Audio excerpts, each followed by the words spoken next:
Hello, നേന്ത്രപ്പഴം വെച്ചിട്ടുള്ള അടിപൊളി റെസിപ്പി നോക്കിയാലോ. അപ്പോൾ അതേ 3 നേന്ത്രപ്പഴം എടുത്തിട്ടുണ്ട്. ചെറുതായി കട്ട് ചെയ്തെടുത്തതിന് ശേഷം നെയ്യൊക്കെ ഒഴിച്ചിട്ട് ഞാനൊന്ന് വാട്ടിയെടുക്കുന്നുണ്ട്. അപ്പോൾ ഇതാ 1 കപ്പ് അവിൽ ഞാൻ ഒന്ന് ചൂടാക്കി എടുത്തതിന് ശേഷം പൊടിച്ച് മാറ്റിയേക്കുന്നുണ്ട്.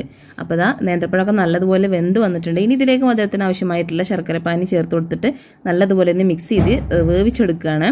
ഇനി നമ്മൾ ശർക്കരപ്പാനി റെഡിയാക്കി എടുക്കുമ്പോൾ അതിലേക്ക് കുറച്ച് വെള്ളം മാത്രം ഒഴിച്ചിട്ട് റെഡിയാക്കി എടുക്കുക കേട്ടോ. അപ്പോൾ ഞാനിതിലേക്ക് കുറച്ച് ഏലക്കപ്പൊടി കൂടി ചേർത്ത് കൊടുക്കുന്നുണ്ട്. ഇനി ഇതെല്ലാം കൂടി നല്ലതുപോലെ ഒന്ന് വെന്ത് മിക്സായി വരുമ്പോൾ അതിലേക്ക് 1 കപ്പ് പാല് ചൂടാക്കിയതാണ് കേട്ടോ ചേർത്ത് കൊടുക്കുന്നത്. നിങ്ങൾക്ക് തേങ്ങാപ്പാൽ ചേർത്ത് കൊടുക്കണമെങ്കിൽ അങ്ങനെ ചേർത്ത് കൊടുക്കാം.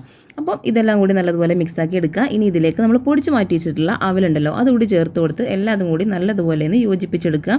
വെള്ളം വറ്റുന്നത് വരെ നന്നായിട്ടൊന്ന് വരട്ടിയെടുക്കുക.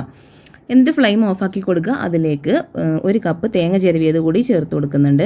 ഇനി ഇതെല്ലാം കൂടി മിക്സ് ചെയ്ത് ചൂടാറിയതിന് ശേഷം ചെറിയ ചെറിയ ബൗൾസ് ആക്കിയിട്ട് നമുക്ക് ഇതുപോലെ ഇങ്ങനെ കഴിക്കാം. നല്ല ടേസ്റ്റാണ്. എല്ലാവരും ഒന്ന് ട്രൈ ചെയ്ത് നോക്കാം കേട്ടോ.